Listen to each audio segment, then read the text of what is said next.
لله وبرحمته فبذلك فليفرحوا هو خير مما يجمعون.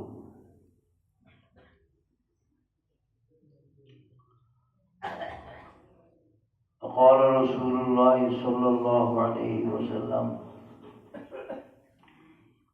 القرآن شافع مشفع وماحل مصدق، من جعله أمامه قاده إلى الجنة، ومن نبذه خلف ظهره ساقته إلى النار، أو كما قال النبي عليه الصلاة والسلام। আল্লাহ পাক পরওয়ারদিগারের লাখো কোটি শুকরিয়া। আল্লাহ পাক এই গুনাহগার বান্দাদেরকে আপনাদের সাথে আল্লাহর ঘর মসজিদে একত্রিত হওয়ার জন্য সুযোগ করে দিয়েছেন। আমার তো আসলে মধ্যে বিভিন্ন রকমের রোগ, অসুস্থ। দুদিন আগে মাত্র প্রচন্ড জ্বর ছিল। 20 দিনের ভিতরে 2 বার আমার জ্বর হয়েছে। এছাড়া আরো অসুখ আছে। একটা অসুখ যার কারণে গত বছর রমজানের আগে 17 দিন আমি হাসপাতালে ছিলাম। আমার পায়ের মধ্যে ইনফেকশন হয়েছিল, পাও ফুলে গেছিল, পায়ের মধ্যে পানি নামছিল। তো হাসপাতালে যেয়ে আসা 17 দিন পর্যন্ত গরম গরম খুব দামি এবং পাওয়ারি ওষুধ ইঞ্জেকশন দিয়ে, ডেলি 5 টাকা করে ইঞ্জেকশন দিয়ে ওই পানিগুলি পাও শুকিয়েছে। ওই ফুলটা এখনো আবার আছে। আগেও ছিল একটু একটু, এখন একটু বেশি হয়ে গেছে, ব্যথাও হয়।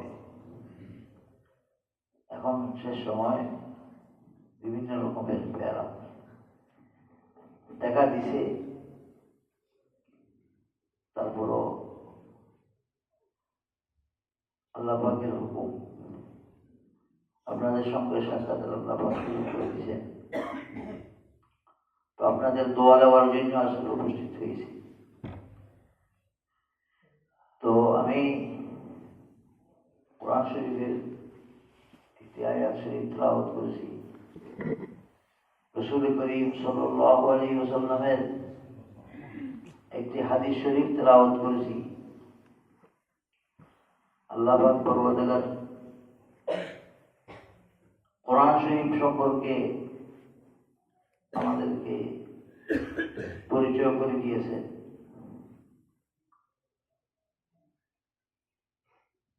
প্রথম নম্বর আয়াত, কোরআনের আয়াতের মধ্যে আল্লাহ পাক ফরমাইতেছেন: ইয়া আইয়ুহান নাস قد جاءتكم موعظة من ربكم وشفاء لما في الصدور।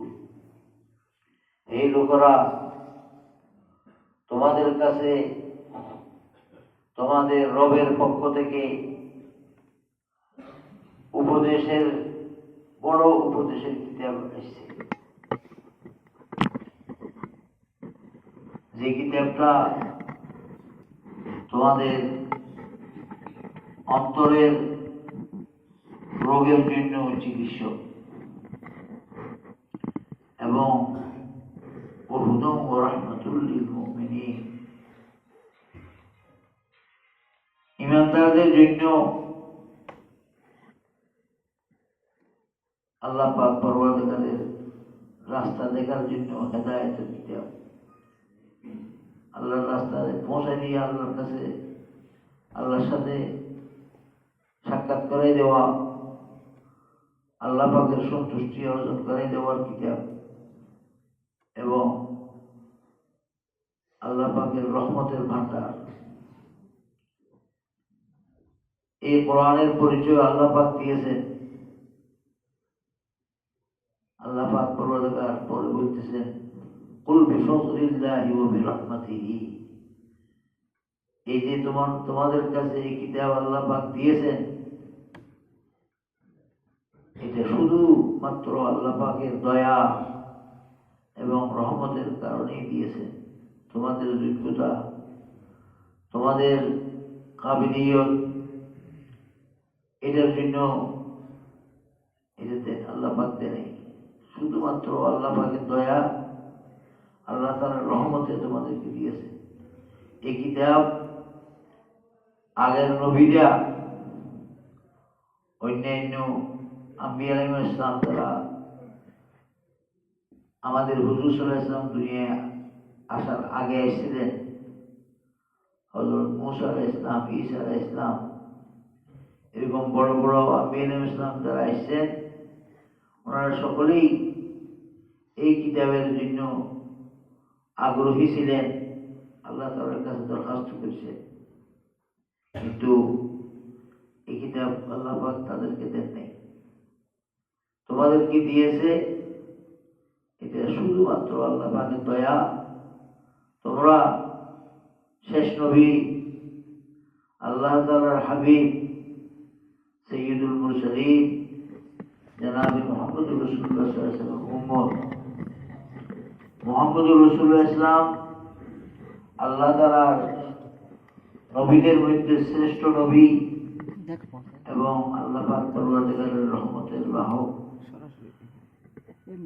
আল্লাহ পাক পরওয়ারদিগার যিনাকে ফরমাইয়েছেন, ওমা আরসালনাকা ইল্লা রাহমাতাল লিল আলামিন। আল্লাহ ফরমাইয়েছেন, আপনাকে শুধু সারা বিশ্ব জগতের জন্য রহমত স্বরূপ আমি পাঠিয়েছি। হুজুর সাল্লাল্লাহু আলাইহি ওয়াসাল্লাম রহমত, আর আল্লাহ পাক পরওয়ারদিগারও কিতাব কোরআন পাক রহমত। وهدى ورحمة للمؤمنين, কোরআন পাক এটা আল্লাহ পাকের হেদায়েতের বাণী এবং ঈমানদারদের জন্য রহমত। তো এই রহমত এটা আল্লাহ পাক পরওয়ারদিগার তোমাদেরকে দিয়েছেন আল্লাহ পাকের দয়ায়। তোমাদেরকে সাইয়্যিদুল মুরসালিন, খাতামুন নবিয়্যিন, সমস্ত নবীদের শেষ নবী মুহাম্মদুর রাসূলুল্লাহ সাল্লাল্লাহু আলাইহি ওয়াসাল্লামের উম্মত বানিয়ে দিয়েছেন। এই ওনার উম্মত হওয়ার জন্য, মুহাম্মদুর রাসূলুল্লাহ সাল্লাল্লাহু আলাইহি ওয়াসাল্লামের উম্মত হওয়ার জন্য আগের আম্বিয়া আলাইহিস সালামরাও আল্লাহর কাছে দরখাস্ত করেছে। সবাই মুহাম্মদুর রাসূলুল্লাহ সাল্লাল্লাহু আলাইহি ওয়াসাল্লাম নিজে নিজে উম্মত নবী হওয়ার পরেও বলছেন, আমি যদি মুহাম্মদুর রাসূলুল্লাহ সাল্লাল্লাহু আলাইহি ওয়াসাল্লামের উম্মত হইতে পারতাম, এরকম আল্লাহ তাআলার কাছে আগ্রহ প্রকাশ করেছে। কিন্তু আল্লাহ পাক পরওয়ারদিগার তোমাদের পক্ষ থেকে কোন প্রকারের আগ্রহ প্রকাশ ছাড়া, কোন প্রকারের দোয়া ছাড়া, কোন প্রকারের যোগ্যতা ছাড়া, শুধুমাত্র আল্লাহ পাকের দয়া তোমাদের উপর হয়েছে। তোমাদেরকে মুহাম্মদুর রাসূলুল্লাহ সাল্লাল্লাহু আলাইহি ওয়াসাল্লামের উম্মত বানিয়েছেন, সর্বশ্রেষ্ঠ কিতাব কোরআনে পাকের বাহক বানিয়ে দিয়েছেন আল্লাহ পাক পরওয়ারদিগারের দয়া। আল্লাহ পাক বলতেছেন, কুল বিফজলিল্লাহি ওয়া বিরহমাতিহি, আল্লাহ তাআলার দয়া শুধু এবং আল্লাহ পাকের রহমতের কারণে তোমরা এটা পেয়েছো।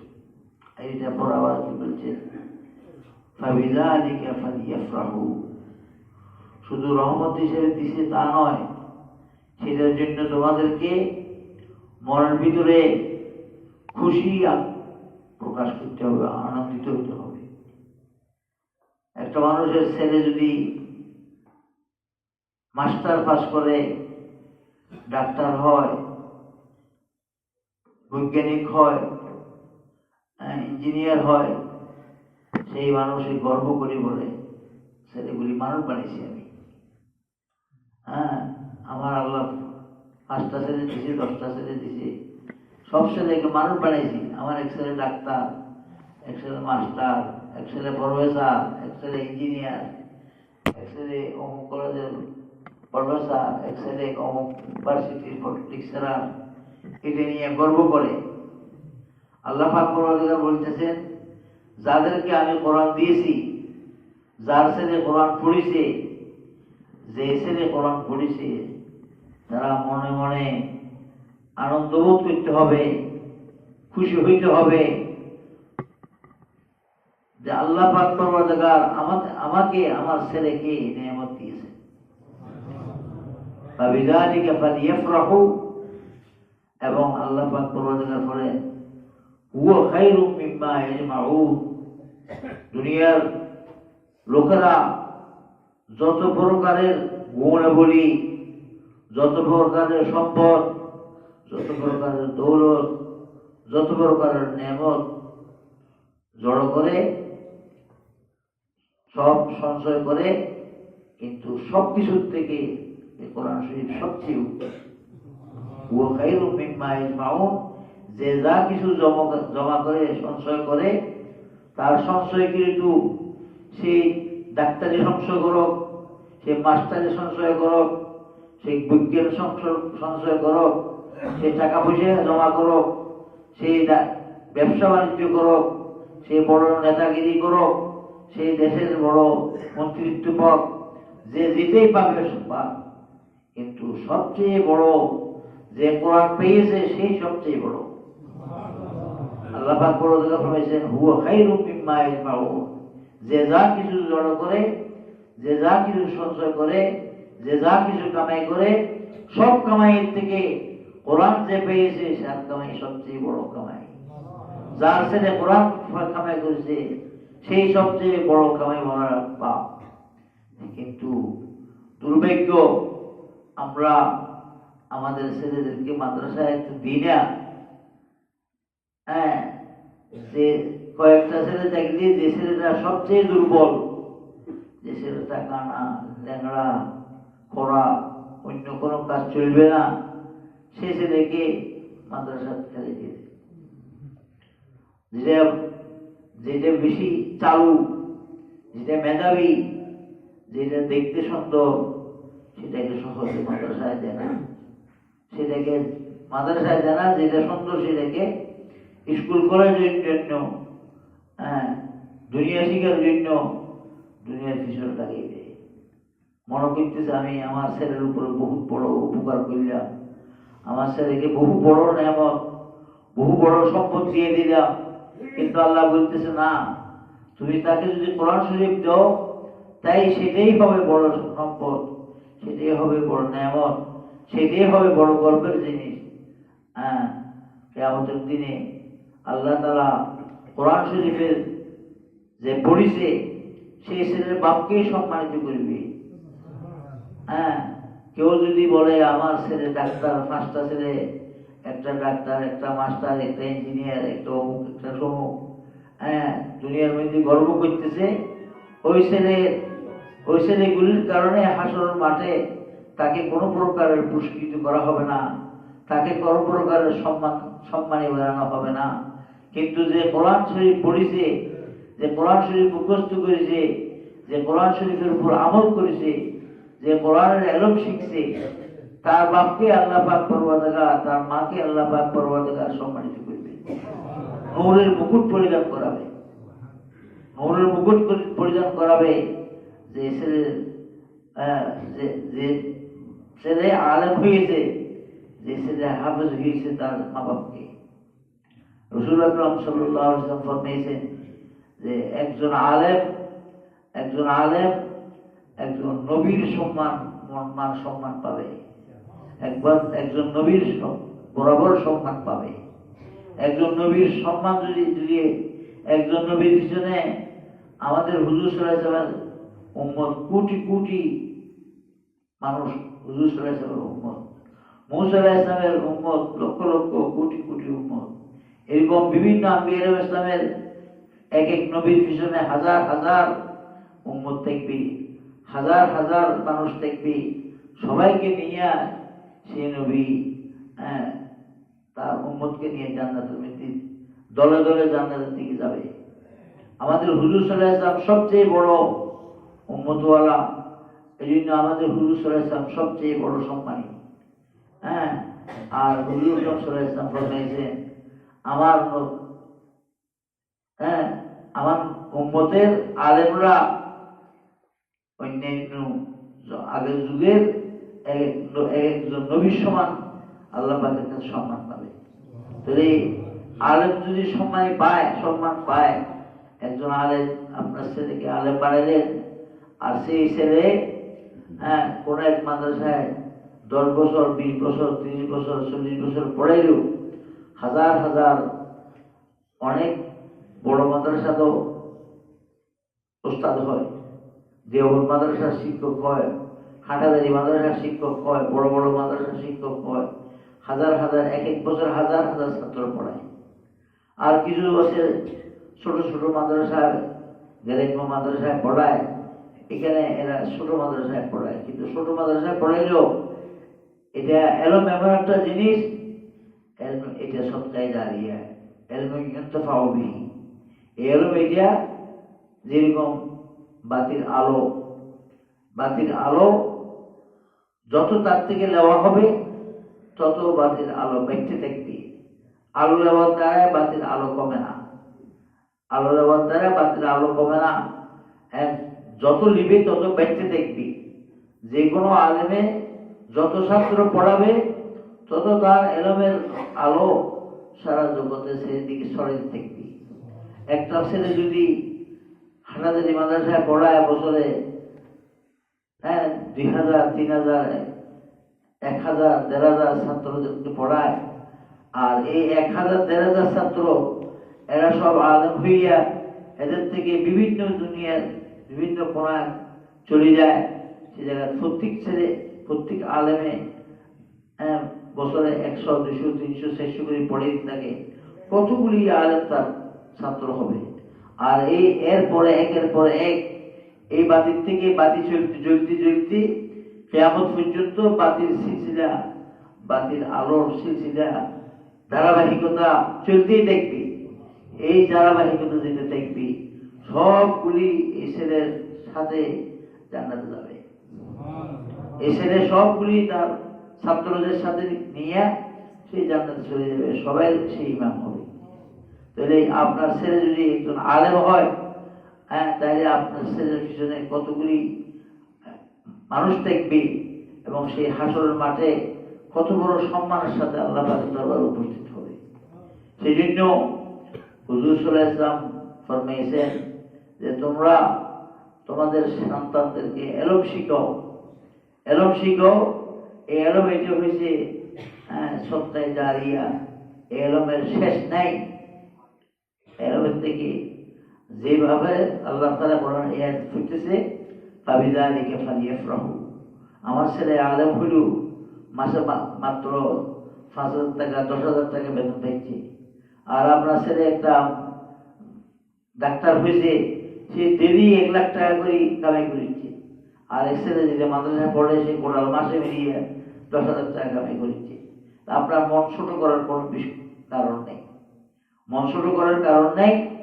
এই যা কিছু আপনার ছেলে ডাক্তার কামাই করেছে, এটা তো সব দুনিয়ার ময়লা, এটা সব ময়লা।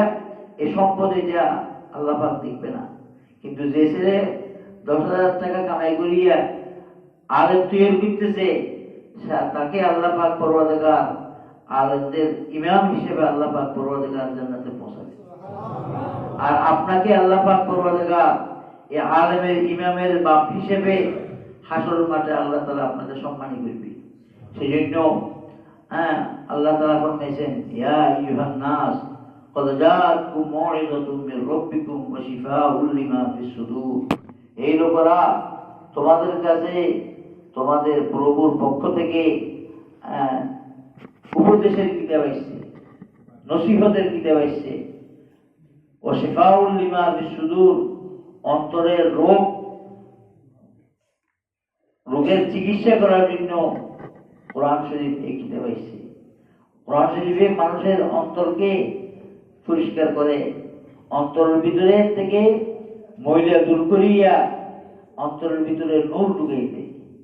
অন্তরের ভিতর থেকে ময়লা দূর করে দিয়া অন্তরের ভিতরে নূর ঢুকিয়ে দেয়, এবং মানুষকে, যে মানুষ কোনো প্রকার মূল্যহীন ছিল, সেই মানুষকে মাটির থেকে আকাশের উপর উঠে কোরআন শরীফ।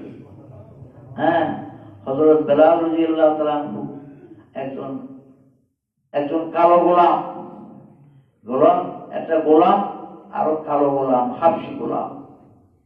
উনি যখন মুহাম্মদুর রাসূলুল্লাহ সাল্লাল্লাহু আলাইহি ওয়াসাল্লামের দরবারে আসছে, মুহাম্মদুর রাসূলুল্লাহ সাল্লাল্লাহু আলাইহি ওয়াসাল্লামের কাছে হুজুর সাল্লাল্লাহু আলাইহি ওয়াসাল্লামের গোলাম হয়ে গেছে, হুজুর সাল্লাল্লাহু আলাইহি ওয়াসাল্লামের উম্মত হয়ে গেছেন, হুজুর সাল্লাল্লাহু আলাইহি ওয়াসাল্লামের কোরআন শিখছেন এবং হুজুর সাল্লাল্লাহু আলাইহি ওয়াসাল্লামের মুয়াজ্জিন হয়েছেন। হুজুর সাল্লাল্লাহু আলাইহি ওয়াসাল্লাম আল্লাহ পাক হুজুর সাল্লাল্লাহু আলাইহি ওয়াসাল্লামকেই আল্লাহ পাক দেখিয়ে দিচ্ছেন যে হুজুর সাল্লাল্লাহু আলাইহি ওয়াসাল্লাম মেরাজের মধ্যে সফর করার জন্য আল্লাহ পাক আকাশে হুজুরকে নিয়ে গেছে।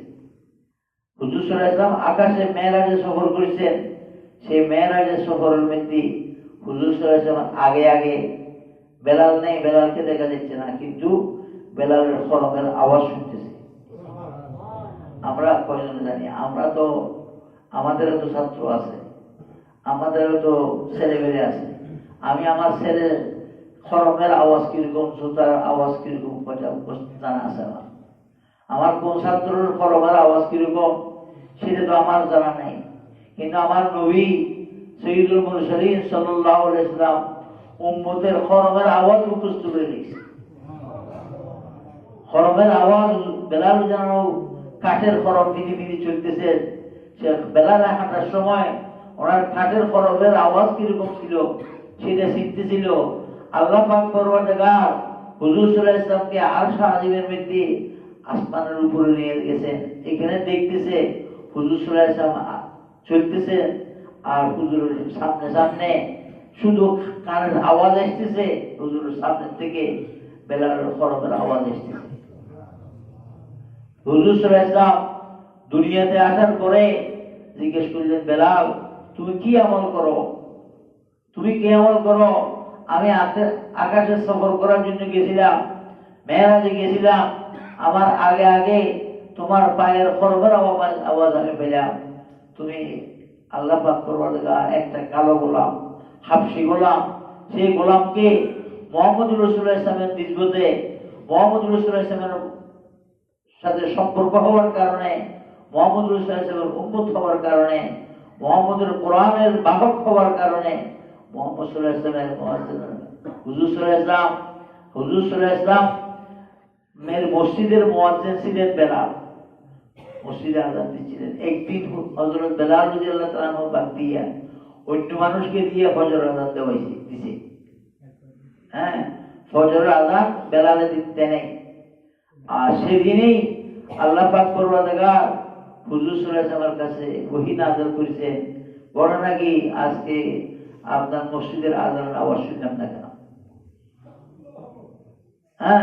তো হুজুর সাল্লাল্লাহু আলাইহি ওয়াসাল্লাম তো বলছেন না, আজকে তো আযান হইছে, কিন্তু বেলালের আযান আল্লাহ পাক পরওয়ারদিগারের কাছে এত পছন্দ, আল্লাহ পাক পরওয়ারদিগার বেলালের আযান কথা বলতেছেন যে আপনার বেলালের আযান আজকে শুনলাম না, সেজন্য আজকে ফজরের আযানকে দিছে কিনা আমি জানতেছি না, শুনতেছি না, আজকের আযান শুনলাম না।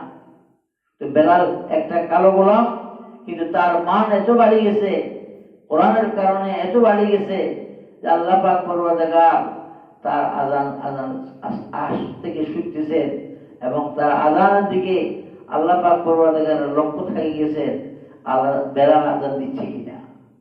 সেজন্য কোরআন এত বড় জিনিস, কোরআনের দ্বারা আল্লাহ পাক পরওয়ারদিগার বান্দাকে মাটির থেকে আরশ আজিমের দিকে পৌঁছে দেয়।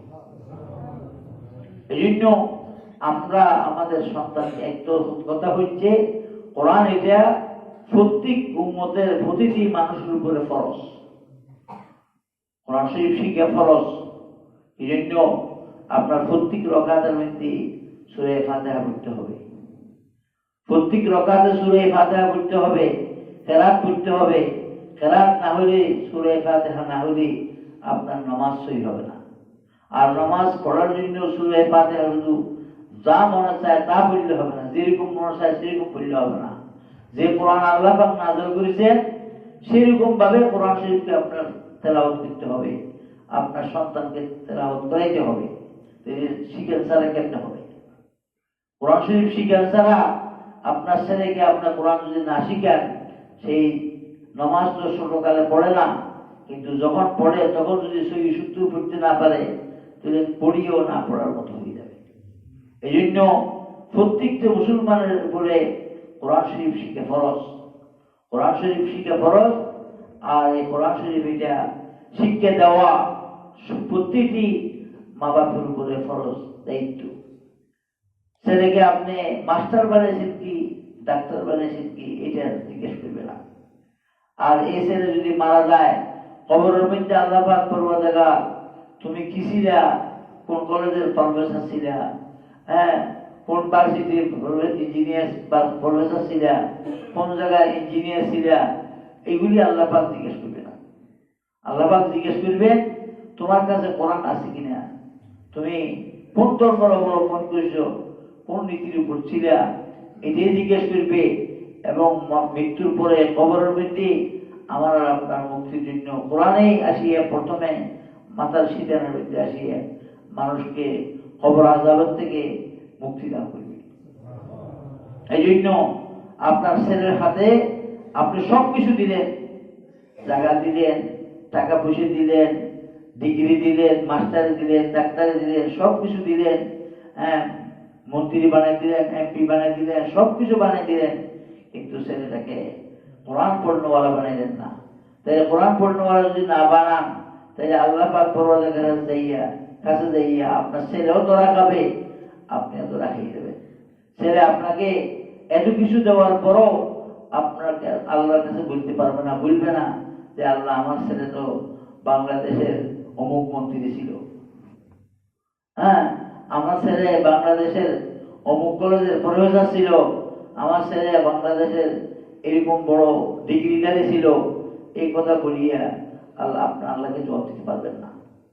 আপনার যদি আপনার ছেলে যদি কোরআন পড়নেওয়ালা ছিল, তাহলে আপনি কোরআন নিয়ে গর্বের সাথে বলতে পারবেন আমার ছেলে হাফেজ ছিল, আমার ছেলে আলেম ছিল, আমার ছেলে এতগুলি ছাত্রকে একদিন শিখিয়েছে, এটা বলিয়ে আপনি গর্ব করতে পারবেন। গর্ব আপনাকে করা লাগবে না, আল্লাহ পাক পরওয়ারদিগার অটোমেটিক আপনার ছেলের পিছনে হাজার হাজার আলেমের দল নিয়ে আপনার ছেলেকে জান্নাতে পাঠিয়ে দিবে। এজন্য আল্লাহ তাআলা ফরমাইছেন, ইয়া আইয়ুহান নাস قد جاءتكم موعظة من ربكم وشفاء لما في الصدور। হযরত সালেম আবু হুযায়ফা মওলা আবু হুযায়ফা একজন সাহাবী ছিলেন। হযরত সালেম মওলা আবু হুযায়ফা, অর্থাৎ আবু হুযায়ফা একজন সাহাবী, ওনার আজাদ করদা গোলাম ছিলেন। আজাদ উনি ওই গোলামকে মুক্ত করেছেন, সেই জন্য মওলা বলা হয়। তো আবু হুযায়ফার মুক্তিপ্রাপ্ত গোলাম ছিলেন হযরত সালেম। আসলে উনি গোলাম ছিলেন না, উনি শাম দেশের একটা সম্ভ্রান্ত পরিবারের ছেলে ছিলেন। কিন্তু এক মানুষে আমাদের দেশে যেরকম ছেলে ধরা আছে, সব সময় ছেলে ধরা ছিল, হ্যাঁ, ছেলে ধরা শরীর ধরা, ওই ওনাকে দড়িয়ে নিয়ে আসিয়া একজনে ছোট ছেলে বাচ্চাকে দড়িয়ে নিয়ে আসিয়া মানুষের গোলামের বাজারের মধ্যে নিয়ে যেয়ে বিক্রি করে দিচ্ছে। বিক্রি করার জন্য নিয়ে তারা করেছে, তারাই দেখছে ওই তো ছোট ছেলে কিছু বুঝিচ্ছে না, গোলামের বাজারের মধ্যে তারা করেছে। একজন সাহাবী, হ্যাঁ, মদিনা শরীফ থেকে ওখানে শাম দেশের ব্যক্তি বাজার করার জন্য গেছে, হ্যাঁ, ওখানে গিয়ে দেখতেছে একটা ছেলে, ছোট ছেলে গোলামের বাজারের মধ্যে দাঁড়িয়ে আছে। ওই ছেলেকে, ছেলেটা কুশিরি, সুন্দর না, কুশিরি ছোট ছেলে, কুশিরি ছেলে সুন্দর না, সেই জন্য কেউ কিনেছেও না।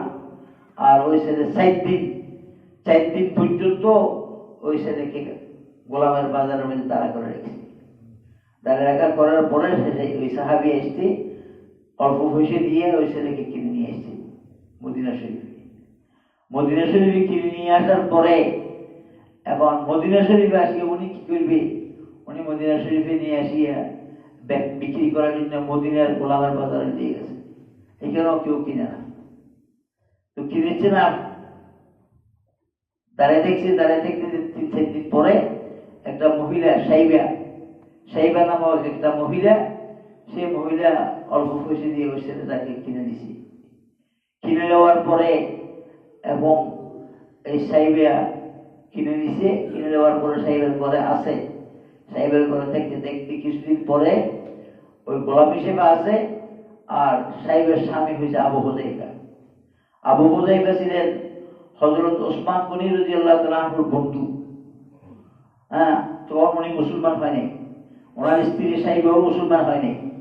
আর ওনার ওসমান রাদিয়াল্লাহু তাআলা আনহু নিজে মুসলমান হয়ে যাওয়ার পরে ওসমান রাদিয়াল্লাহু আনহু বন্ধুর সাথে যোগাযোগ সম্পর্ক করে না। কিছুদিন পরে বন্ধু ওসমান রাদিয়াল্লাহুর সঙ্গে দেখা হয়েছে যে, বন্ধু তুমি আগে আমার সাথে প্রত্যেকদিন দেখা সাক্ষাৎ করতে, কথাবার্তা বলতে, এখন আমার সাথে কথা বলো না, দেখা করো না, ঘটনা কি, তুমি এত কঠোর হয়ে গেছো কেন? তো বলতেছে কঠোর হয়ে নেই, ঘটনা হয়েছে আমি কলমা পড়িয়া মুহাম্মদ রাসূলুল্লাহ আমার হাতে মুসলমান হয়ে গেছি। তুমি তো এখন আর মুসলমান নাই, তুমি তো মুসলমান নয়। আল্লাহ তাআলা তো বলছেন লা ইয়াত্তাখিযুল মুমিনুনা কাফিরিনা আউলিয়া মিন দুনিল্লাহ মিন দুনিল মুমিনিন। আল্লাহ তাআলা বলছেন মুমিনরা কোন কাফেরদেরকে বন্ধু বানাতে পারে না। কোন মুমিন কোন কাফেরকে বন্ধু বানাতে পারে না। আগে তুমি আমার বন্ধু ছিলা, এখন আমি ঈমান নিয়ে আসছি, কলমা পড়েছি, তুমি কলমা পড়ো নাই, আমি তোমার সঙ্গে আগের মতো বন্ধুত্বের ব্যবহার এখন আর করতে পারছি না, সেই জন্য আমি তোমার সাথে সাক্ষাৎ করি না।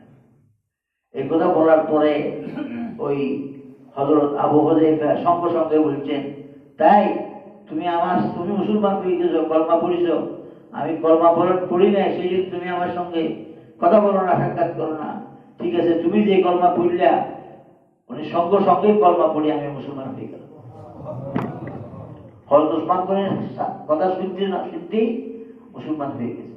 উনি যখন মুসলমান হয়ে গেছে, ওনার স্ত্রীও শুনছে স্বামী হযরত ওসমানের কাছে মুসলমান হয়ে গেছে, স্ত্রীও বলছে আমি কলমা পড়ি মুসলমান হয়ে গেলাম।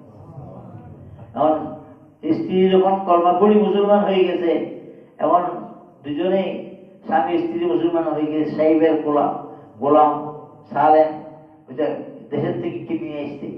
সালেম দেখতেছে তার মওলা এবং তার মালিকা মুসলমান হয়ে গেছে, উনিও কলমা পড়ি মুসলমান হয়ে গেছে। উনি কলমা পড়ি মুসলমান হয়ে যাওয়ার পরে উনি তো ছোট ছেলে, ওনাকে ওনার মালিককে হুজুর সাল্লাল্লাহু আলাইহি ওয়াসাল্লামের দরবারে মানে কোরআন শিখার জন্য পাঠিয়েছে।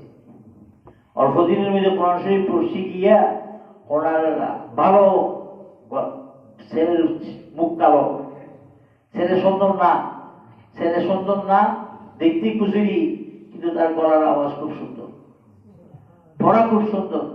তার পড়া সুন্দর, পড়া শুনতে সুন্দর হওয়ার কারণে সে হুজুর সাল্লাল্লাহু আলাইহি ওয়াসাল্লামের কাছে কোরআন শরীফ শিখতেছে, কোরআন শরীফ পড়তেছে।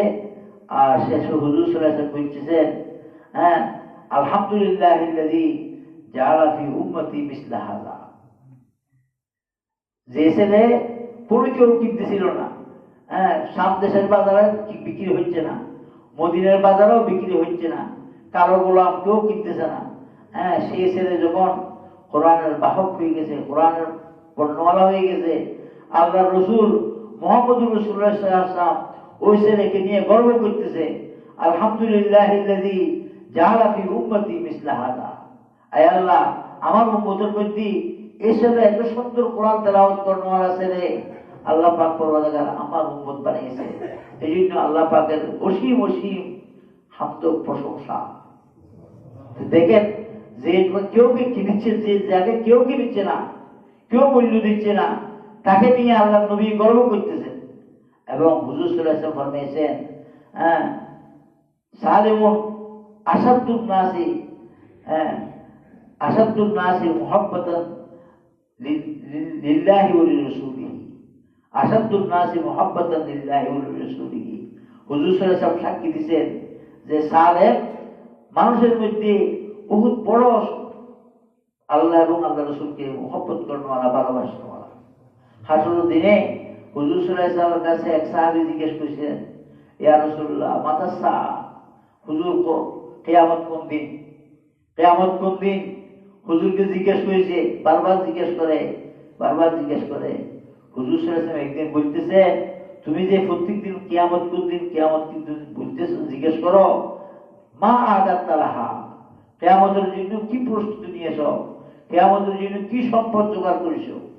হ্যাঁ, ওই বলতেছেন, ইয়া রাসূলুল্লাহ মা আদাতালাহা মিন সাওমিন ওয়ালা সালাতিন, আমি বেশি রোজা, বেশি নামাজ, বেশি সদকা আমি কিছু করতে পারি নাই, ইল্লা আন্নী উহিব্বুল্লাহ ওয়া রাসূলাহু, শুধু একটাই জিনিস আমার কাছে আছে, যে আমি আল্লাহ এবং আল্লাহ রসুলকে ভালোবাসি। আল্লাহ এবং আল্লাহ রসুলকে ভালোবাসি, আমার অন্তরের ভিতরে আল্লাহ এবং আল্লাহ রসুলের ভালোবাসা আছে, এটাই আমার সবচেয়ে বড় সম্পদ। এটার উপরেই নির্ভর করে আমি আপনার কাছে জিজ্ঞেস করেছি, মাতা সাআ, কিয়ামত কোন দিন, কিয়ামত কোন দিন?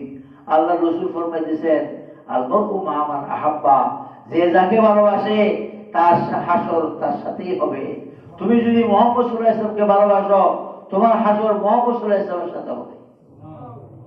এখন দেখেন, হুজুর সাল্লাল্লাহু আলাইহি ওয়াসাল্লাম নিজে নিজে সাক্ষী দিয়ে দিচ্ছেন, নিজেই ঘোষণা দিয়ে দিচ্ছেন, সালিমুন আসাদুন নাসি মুহাব্বাতান লিল্লাহি ওয়া লিরাসূলি, আল্লাহ রাসূলের সালেমের উপরে খুশি হইয়া, সালেমের কোরআন তেলাওয়াতের উপর খুশি হইয়া, সালেমের আখলাকের উপর খুশি হইয়া আল্লাহ রাসূলের ঘোষণা দিচ্ছেন, সালেমুন আসাদুন নাসি মুহাব্বাতান লিল্লাহি ওয়া লিরাসূলি, সালেম আল্লাহ এবং আল্লাহ রসুলকে সবচেয়ে বেশি ভালোবাসে। এরকম বেশি ভালোবাসাওয়ালা হুজুর সাল্লাল্লাহু আলাইহি ওয়াসাল্লাম সাক্ষী দিচ্ছেন। তাহলে এত বড় সম্পদশালী হয়ে গেল, অথচ সে কি ছিল না? একটা গোলাম, যাকে কেউ কিনে না, কেউ তাকাই দেখে না, সেই খুশিরই গোলাম।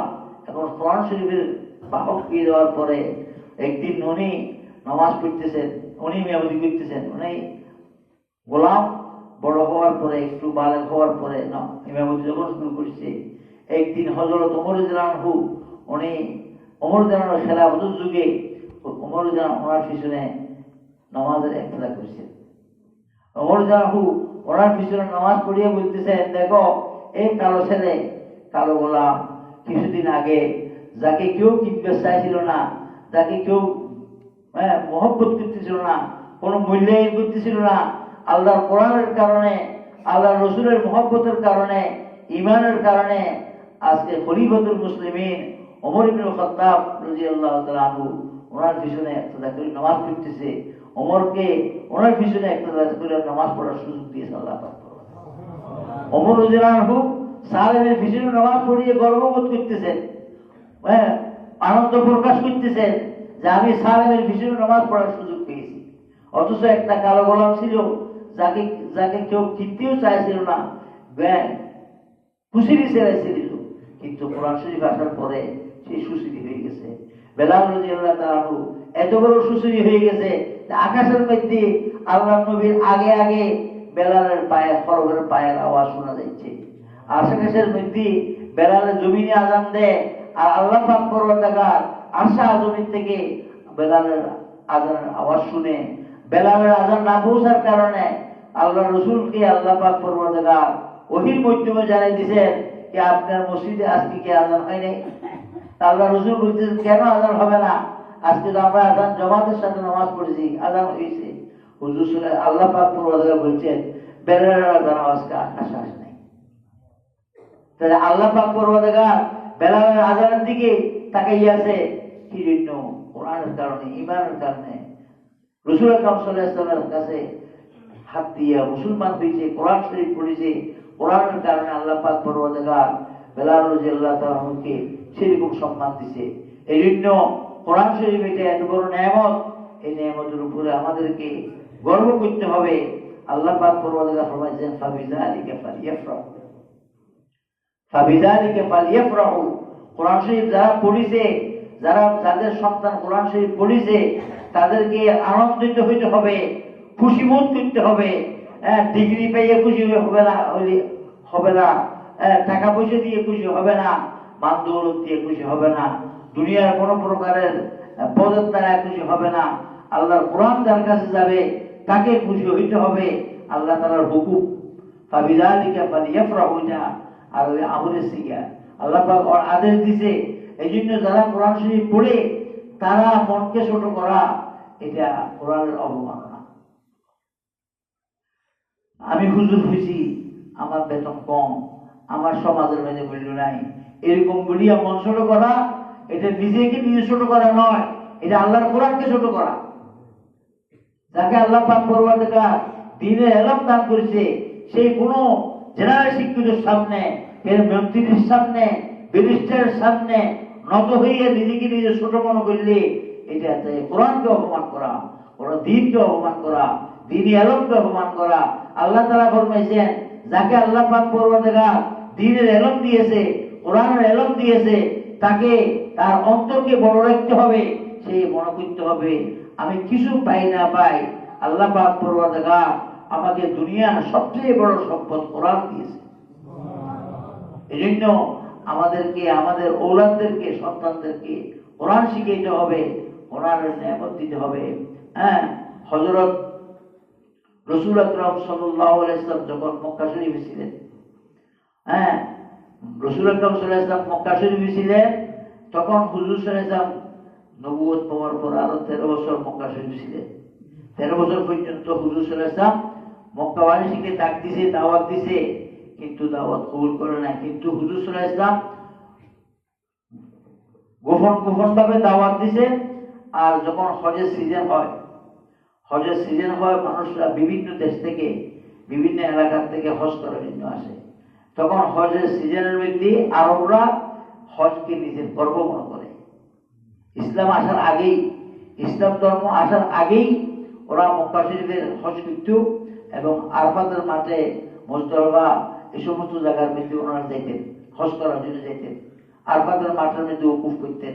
সেই সময় হুজুর সাল্লাল্লাহু আলাইহি ওয়াসাল্লাম যখন আরাফাতের মাঠে আসেন, সেই জায়গার মধ্যে মদিনা শরীফের কিছু কয়জন মানুষ, কিছু মানুষ আসিয়ে হুজুর সাল্লাল্লাহু আলাইহি ওয়াসাল্লামের সাথে আরাফাতের মাঠে সাক্ষাৎ করেছে। সেখানে সাক্ষাৎ করার পরে হুজুর সাল্লাল্লাহু আলাইহি ওয়াসাল্লামের সাথে যখন দেখা হয়েছে, হুজুর সাল্লাল্লাহু আলাইহি ওয়াসাল্লাম ওনাদেরকে দ্বীনের দাওয়াত দিয়েছেন। দ্বীনের দাওয়াত দেওয়ার পরে ওনারা হুজুর সাল্লাল্লাহু আলাইহি ওয়াসাল্লামের কাছে মুসলমান হয়ে গেছে। এই জন্য ওনারা মদিনা শরীফের মধ্যে ঔস খজরজের সাথে যুদ্ধ ছিল, ইহুদিদের সঙ্গে যুদ্ধ ছিল। এখন এরা ইহুদিদের সঙ্গে যুদ্ধ হয়, আর ইহুদিরা মারামারি করার সময় সবসময় বলে, শেষ নবী আসলে আমরা তোদেরকে আমাদের নবীর সাথে মিলিয়ে তোদেরকে একদম শেষ করে দিব। আমরা আসমানি কিতাবের বাহক, এই যে নবী আসবে সে আসমানি কিতাবের বাহক, ওনার সাথে মিলিয়া তোমরা মদিনার যারা মুশরিক তাদেরকে আমরা নিশ্চিহ্ন করে দিব। এরকম ভাবে ধমক দিচ্ছিল। কিন্তু ওরা যখন হজের সিজনে মক্কা শরীফে আসছে, মক্কা শরীফে আসি দেখতেছে হুজুর সাল্লাল্লাহু আলাইহি ওয়াসাল্লাম আরাফাতের মাঠের মধ্যে মানুষকে দাওয়াত দিচ্ছেন। তো ওরা বলতেছে, ইনি তো মনে হয় ইহুদিরা আমাদেরকে যার সম্পর্কে ভয় দেখায়, যে উনি আসলে ওনার সঙ্গে একত্রিত হইয়া আমাদেরকে নিশ্চিহ্ন করিবে, ইনি মনে হয় সেই নবী নাকি। এটা বলিয়া 6 জন মানুষ ওনারা ওই আরাফাতের মাঠে এক কিনারে বসিয়া হুজুর সাল্লাল্লাহু আলাইহি ওয়াসাল্লামের সাথে ঈমান গ্রহণ করেছে। ঈমান গ্রহণ করার পরে তারপরে ওনারা যাইয়া তারপরে বছর 12 জন হুজুর সাল্লাল্লাহু আলাইহি ওয়াসাল্লামের কাছে মুসলমান হয়ে আসছে। ওনারা প্রথম 6 জন গেছে, তারপরে 12 জন এরা তো গেছে মুসলমান হয়েছে অতর্কিতভাবে, হঠাৎ পরিচিত হয়েছে। অতর্কিতভাবে মুসলমান হয়েছে। এরা যাইয়া যখন মদিনা শরীফে যাইয়া নিজের ধর্মের কথা প্রচার করেছে, প্রচার করার পর মদিনার মধ্যে অনেক মানুষ মুসলমান হয়ে গেছে এবং মুসলমান হয়ে গিয়া সেখান থেকে 12 জন মানুষ মক্কা শরীফ হুজুর সাল্লাল্লাহু আলাইহি ওয়াসাল্লামের সাথে সাক্ষাতের জন্য আসছে। সেই 12 জন যারা যখন আসছে, ওরা আবার হুজুর সাল্লাল্লাহু আলাইহি ওয়াসাল্লামের সাথে আরাফাতের মাঠে মিলিত হইয়া ইসলাম গ্রহণ করেছেন। ইসলাম গ্রহণ করার পরে হুজুর সাল্লাল্লাহু আলাইহি ওয়াসাল্লাম এখন যখন আগে 6 জন, এখন 12 জন, এরা যখন আরো ওখানে মদিনা শরীফে অনেক মুসলমান হয়ে গেছে, এদেরকে শিক্ষা দেওয়ার জন্য হযরত মুসআব ইবনে উমাইর রাদিয়াল্লাহু তাআলা আনহু পাঠিয়েছেন। কি জন্য? শিক্ষক হিসেবে। এনারা তো মুসলমান হয়েছে, তাদেরকে কোরআন শিখাবে কে? কোরআন শিক্ষা না হলে তো হয় না। এই জন্য হুজুর সাল্লাল্লাহু আলাইহি ওয়াসাল্লাম যাওয়ার আগে, মদিনা শরীফে যাওয়ার আগে হযরত মুসআব ইবনে উমাইর রাদিয়াল্লাহু তাআলা আনহুকে মদিনা শরীফে কোরআন শিক্ষা দেওয়ার জন্য ওস্তাদ হিসেবে, শিক্ষক হিসেবে হুজুর সাল্লাল্লাহু আলাইহি ওয়াসাল্লাম পাঠিয়ে দিয়েছেন। মুসআব ইবনে উমাইর রাদিয়াল্লাহু তাআলা আনহু গেছেন, ওখানে একজন ছিলেন হযরত আসাদ ইবনে জুরারা। আসাদ ইবনে জুরারা উনি একজন মানুষ আগের থেকেই হুজুর সাল্লাল্লাহু আলাইহি ওয়াসাল্লামের সাথে দেখা সাক্ষাৎ হওয়া ছাড়া উনি এমনি হুজুর সাল্লাল্লাহু আলাইহি ওয়াসাল্লামের উপর ঈমান নিয়ে আসছে এবং প্রত্যেক শুক্রবারে একটা একটা উট জবাই করিয়া মানুষকে জমা করে। এমনি মদিনার মানুষকে ডাকিয়ে ওনার এলাকার মধ্যে জমা করিয়া এখানে ভালো কথা ওয়াজ নসিহত করে ডাকিতে আসাদ ইবনে জুরারা, এবং উনি হুজুর সাল্লাল্লাহু আলাইহি ওয়াসাল্লামের ভক্ত হয়েছে এটা হুজুর জানে। আর ওনাকে মুসআব ইবনে উমাইরকে বলছেন যে তুমি যে আসাদ ইবনে জুরারার সাথে সাক্ষাৎ করবে, দুইজনে মিলিয়ে মদিনার মধ্যে দ্বীন প্রচার করবে। হ্যাঁ, আসাদ ইবনে জুরারা হয়েছে মদিনার বাসিন্দা, আর তুমি হইলে মক্কা থেকে যাইছো। আসাদ ইবনে জুরারা তোমাকে পরিচিত করে দিবে আর তুমি দ্বীনের দাওয়াত দিতে দেখবে। এখন দুজনে মিলিয়ে গেছে, দুজনে মিলিয়ে যখন একত্রিত হয়েছে, একত্রিত হওয়ার পরে ওনারা যখন একত্রিত হইয়ে এক জায়গায় গেছে, ওনাদেরকে দেখিয়া হযরত উসাইদ ইবনে হুযাইর একজন সাহাবী, বড় সাহাবী হয়েছে, উনি বলছে মা যা এরা দুজন আসছে এরা দুজন কি জন্য আসছে শুধু আমাদের এলাকার দুর্বল মানুষদেরকে বেকুব বানানোর জন্য। হ্যাঁ, এরাদেরকে দেখিতে গিয়ে ওরা বলতেছে মা যা ইলাইনা ইল্লা লিয়ুসবিহা যুআফানা, মা যা ইলাইনা ইল্লা লিয়ুসবিহা যুফাহানা। হ্যাঁ, আমাদের বেকুব মানুষদেরকে, জয়ীদদেরকে বেকুব বানানোর জন্য এরা আসছে মক্কা থেকে এখানে, এটা বলছি। বলার পরে ওনারা যখন গেছে, ওনারা ওই কথা শুনছে, শোনার পরে আবার এনারা যদি এক জায়গায় যদি বসিয়ে পরামর্শ করতেছে, এই জায়গায় কিন্তু উনি রাগে, হযরত উসাইদ ইবনে হুযাইর রাগান্বিত হয়ে এখানে আসছে। এই তোমরা কি জন্য আসছো এখানে? হ্যাঁ, মক্কা থেকে মদিনা কি জন্য আসছো? আমাদেরকে পাগল বানানোর জন্য আসছো? আমাদেরকে বেকুব বানানোর জন্য আসছো? তোমরা এইটা জেলা তোমরা আমাদের দূর শুনলে আরো জ্ঞান দিচ্ছে, বিভিন্ন ধরনের গালাগালি করতেছে। বিভিন্ন ধরনের গালাগালি করার পরে ওনারা হযরত মুসআব ইবনে উমাইর শুনতেছে, শোনার পরে সব গাল শোনার পরে শেষে বলতেছে তোমার গাল সব শুনছি, তুমি আমাদের সাথে একটু বসবে, কিছুক্ষণ বসবে, বসতে রাজি আছো? তো বলছে লাকাদ আনসাফতা, তুমি বসার জন্য দাওয়াত দিছো, ইনসাফের কথা বলছো তুমি। আমি জ্ঞান দিলাম, আমার জ্ঞানের পরিবর্তে তুমি জ্ঞান দান দিয়া আমাকে তোমার সাথে বসার জন্য দাওয়াত দিলা, তুমি তো আমাকে ইনসাফের দাওয়াত দিলা, ঠিক আছে আমি তোমার সামনে বসলাম। বসার পরে যখন বসার সঙ্গে সঙ্গে উনি ওই হযরত উসাইদ ইবনে হুযাইর রাদিয়াল্লাহু তাআলার সামনে কোরআন শরীফের আয়াত তেলাওয়াত শুরু করে দিয়েছে, সূরা যুখরুফের আয়াত। হ্যাঁ, হামিম ওয়াল কিতাবিল মুবিন ইন্না জাআলনাহু কুরআনান আরাবিয়্যান লাআল্লাকুম তা'কিলুন। সূরা যুমরের প্রথম আয়াতগুলি হযরত উসাইদ ইবনে হুযাইরের সামনে যখন তেলাওয়াত করেছে, শোনার সাথে সাথে উসাইদ ইবনে হুযাইরের মন পরিবর্তন হয়ে গেছে।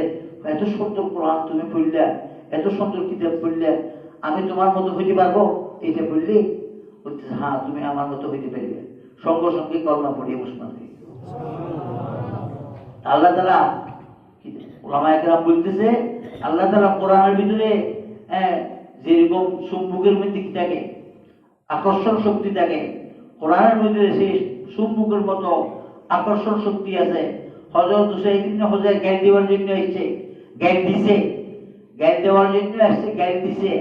আর মুসআব ইবনে উমাইর, আসাদ ইবনে জুরারা দুজন জ্ঞান শুনিয়া ওনাকে এই দাওয়াত দিছেন। জ্ঞান শোনার পরে দাওয়াত দিছেন। দাওয়াত দেওয়ার আগে ওনারা যখন গেছে, হযরত উসাইদ ইবনে হুযাইর আসার আগে হযরত আসাদ ইবনে জুরারার সাথে বসিয়ে যখন দুজন পরামর্শ করতেছে, কয়ে এই মদিনার মধ্যে দ্বীন প্রচার করতে চাইলে সর্বপ্রথম মদিনার নেতা হযরত সাদ ইবনে মুআজ, সাদ ইবনে মুআজকে তোমার আমাদের হাতে দিতে হবে। তো সাদ ইবনে মুআজকে মুসলমান বানাতে হবে। তো বলতেছে সাদ ইবনে মুআজকে মুসলমান বানানোর আগে সাদ ইবনে মুআজের একটা বন্ধু আছে, হুসাইন ইবনে হুসাইন, আগে তাকে দেখতে হবে। একদম মন্ত্রীর কাছে যেতে কি লাগে, তার মজুম লাগে, সেরকম সাদ ইবনে মুআজের কাছে যেতে হুসাইন ইবনে হুসাইন ওনার বন্ধু, ওনাকে আগে আমাদের পড়াইতে হবে। এখন ওরা পড়ানোর আগেই হুসাইন ইবনে হুসাইন আসি গালি দেওয়ার জন্য শিখেছে। হ্যাঁ, গালি দেওয়ার জন্য যখন আসছে, গালি শুনিয়ে ওনারা যখন কোরআন শরীফ তেলাওয়াত করেছে, কোরআন শরীফের তেলাওয়াত শুনতে না শুনতে হযরত হুসাইন ইবনে হুসাইন মুসলমান হয়ে গেছে। মুসলমান হয়ে যাওয়ার পরে হুসাইন ইবনে হুসাইন রাদিয়াল্লাহু তাআলা আনহু এনারা দুজনকে সহ নিয়ে মুসআব ইবনে উমাইর কে নিয়ে এবং হযরত আসাদ ইবনে জুরারাকে নিয়ে সাদ ইবনে মুআজের দিকে যাচ্ছে। ওনারা যখন আসতে দেখছে সাদ ইবনে মুআজের কাছে, দূর থেকে সাদ ইবনে মুআজ বলছে ওয়াল্লাহি, হ্যাঁ আল্লাহর কসম, হুসাইন ইবনে হুসাইন তো পরিবর্তন হয়ে গেছে। আসতে চেহারা দেখিয়ে বলতেছে ইন্নাহা লাইসা বিওয়াজিন, বিওয়াজিন খতিব, আগে যে চেহারা ছিল সেই চেহারা নাই, এখন চেহারা তো পরিবর্তন হয়ে গেছে। এটা বলতে না বলতে আসিয়ে যখন এটা বলছে, বলার পরে ওনার সামনে আসিয়ে কোরআন শরীফ তেলাওয়াত করছে। কোরআন শরীফ তেলাওয়াত করার সাথে সাথে হযরত সাদ ইবনে মুআজ রাদিয়াল্লাহু আনহু সঙ্গে সঙ্গে মুসলমান হয়ে গেছে। মুসলমান হওয়ার আগে বলছে আমি এই কোরআন শরীফের বাহক হইতে পারবো, পড়তে পারবো, মুসলমান হইতে পারবো। তো বলতেছে আগে কি হইতে হবে, উযু করতে হবে, গোসল করতে হবে, নাফাক করতে হবে, তারপরে তুমি হুজুর সাল্লাল্লাহু আলাইহি ওয়াসাল্লামের কাছে তোমাকে নিয়ে যাও। এটা বলার পরে হুজুর সাল্লাল্লাহু আলাইহি ওয়াসাল্লামের কাছে নিয়ে যাওয়ার পরে উনি হুজুরের কাছে গিয়ে মুসলমান হয়ে গেছে। মুসলমান হওয়ার পরে সাদ ইবনে মুআজ যখন মুসলমান হয়ে গেছে, উনি যেই আবার গোটার মদিনাবাসীর মদিনার নেতা, মদিনা যাইয়া সমস্ত মদিনার মানুষদেরকে ডাকিয়া একত্রিত করে বলছিল আমি তোমাদের কিরকম মানুষ, তো তুমি আমাদের নেতা, তোমার মতো নেতা আমাদের কাছে নাই, তুমি যে কোনো কথা বলো সব কথা আমরা শুনবো। উনি বলছেন তাইলে আমি তোমাদের সাথে কথা বলবো না আজকের থেকে যতক্ষণ পর্যন্ত তোমরা ইসলাম গ্রহণ করবে না। সবাইকে বলছে, গোটার মদিনার মানুষদেরকে ডাক দিয়ে বলছে তোমরা ইসলাম গ্রহণ না করলে আমি তোমাদের সাথে কথা বলবো না।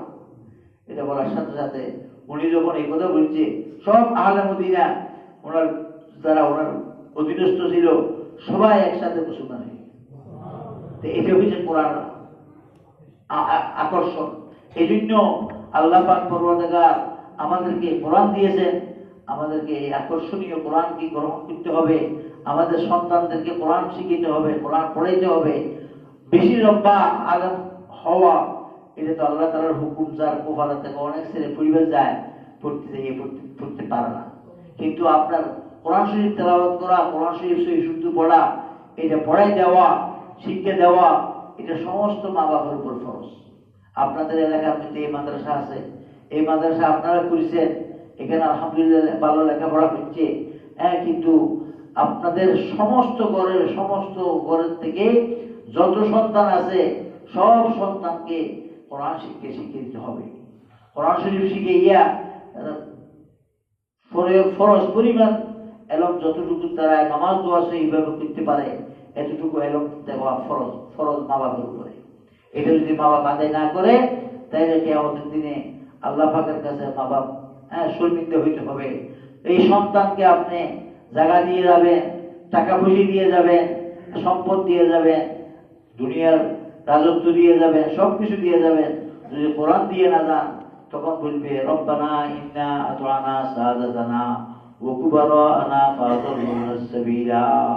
আয় আল্লাহ, আমি আমার মা বাবার অনুকরণ করেছি, আমার মুরব্বীদের অনুকরণ করেছি, কিন্তু তারা আমাদেরকে কষ্ট করেছে, কোরআন শিক্ষা দেয় নাই, আমরা কোরআন শিখতে পারি নাই। সেই জন্য দুনিয়ার যত কিছু পাইছি সবকিছু পাওয়ার পরও আমরা এতিম, এরকম না পাইলে সবকিছু পাওয়ার পরও আমরা এতিম। কিন্তু আমাদের এই এতিম দিয়ে আমাদেরকে রাখি দিয়েছে মা বাপ। আমরা রব্বানা আতিহিম যিফাইনি মিনাল আযাব, আয় আল্লাহ আমাদের মাতা পিতাকে ডবল শাস্তি দান করে, ওয়ালা আনহুম লানান কাবীরা, তাদেরকে বড় অভিশাপ তাদেরকে দেন। সেই জন্য শুধু মুখের কথা না, এটা আল্লাহর কথা, আমার কথা না, এটা রাসূলের কথাও না, এটা আল্লাহর কথা। আল্লাহই বলতেছে যে যে আপনার সন্তানকে যদি আপনি এরকম না দেন, আপনার সন্তানকে যদি আপনার কোরআন শিক্ষা না দেন, তাহলে আপনার সন্তান আপনার বিরুদ্ধে আল্লাহ পাকের দরবারে লানত করার জন্য, অভিশাপ দেওয়ার জন্য আল্লাহর কাছে দরখাস্ত করবে। সেজন্য আপনারা এই মাদ্রাসা, যে এলাকার মাদ্রাসা আপনাদের এলাকা হিসেবে মাদ্রাসা জমজমাট, আরো অনেক ছাত্র হওয়া দরকার। মাদ্রাসার ঘর আছে, মাদ্রাসার বিল্ডিং আছে, মাদ্রাসার মাঠ আছে, এত সুন্দর পরিবেশ। এই পরিবেশের মধ্যে কয়েকশো ছাত্র এখানে পড়তে পারে, হাজার ছাত্র পড়তে পারে, কোনো প্রকার অভাব হবে না। আপনাদের সকলের উপর ফরজ, আপনাদের সন্তানদেরকে ফরজ আইন যতটুকু এলম, এতটুকু এলম আপনাদেরকে শিখাইতে হবে, দিতে হবে। এটা যদি না দিয়ে যায়, আপনারা যদি না দিয়ে যান, তাহলে আপনারা আল্লাহর কাছে তো গৃহস্থ হবে। আল্লাহ পাক আমাদের সকলকে হেদায়েত দান করুক, তৌফিক দান করুক। আপনারা সন্তানকে দ্বীনি শিক্ষার জন্য দিয়ে দেন। সন্তানকে দ্বীনি শিক্ষার জন্য দিলে আপনি ঠকবেন না। আপনি কোনোদিন দেখেন না আমাদের বেতনও বেশি না, আমাদের বেতনও অল্প, কিন্তু বেতন অল্প হইলেও আল্লাহ পাক পরবর্তীকার শুকর, কোথাও আমাদেরকে অপমান হওয়া লাগে না, জলিল হওয়া লাগে না। আমাদের বেতন যা সেই বেতন ওরাল মাস থাকি যায়। আমরা আল্লাহ পাক পরবর্তীকার আমাদেরকে বরকত দিয়ে, আল্লাহর বরকত দিয়ে আমরা চলি, আল্লাহর বরকত দিয়ে চলি। আমাদের বসুন্ধরা মাদ্রাসার হুজুররা পড়ায় থাকে, ওনারা বেতন পায়, বেতন খরচ করা লাগে না বলে, বেতন খরচ করা লাগে না, যেটা দেয় সেটা বাক্সের মধ্যে পড়ে থাকে, আর সারা মাস আল্লাহ পাকের বরকত দিয়ে ওনারা চলে। আলেমদেরকে কারো কাছে বেইজ্জত হওয়া লাগে না, জলিল হওয়া লাগে না। আল্লাহ পাক পরবর্তীকার আলেমদেরকে সম্মান, এলমের কারণে আল্লাহ পাক সম্মান দিয়েছেন। আপনার সন্তান অপমান হবে না, ইজ্জত পাবে, আল্লাহর কাছে ইজ্জত পাবে, দুনিয়ার কাছে ইজ্জত পাবে। আপনার সন্তানকে এলমে দিন শিখান, এলমে দিনের জন্য সন্তানকে দেন। আর যদি আল্লাহ পাক আপনার সন্তানকে আলেম বানায়, তাহলে তো আপনি আলেমের বাপ হবে। আপনি আলেমের বাপ হইলে আপনার ছেলে একজন ইমাম হবে, আপনার ছেলে হাজার হাজার মানুষের রাহবর হবে, হাজার হাজার মানুষের নেতা হবে। আপনি তখন নেতার বাপ হবেন হাসরের মাঠে। আর যদি আলেম যদি পুরো নাও হয়, একজন মুসলমান তো হবে। আপনার ছেলেকে মুসলমান বানান আপনার উপর ফরজ। এই জন্য মুসলমান বানাইয়া আপনি ছেলেকে দুনিয়া শিক্ষার জন্য দেন। আল্লাহ পাক আমাদের সকলকে তৌফিক দান করুন।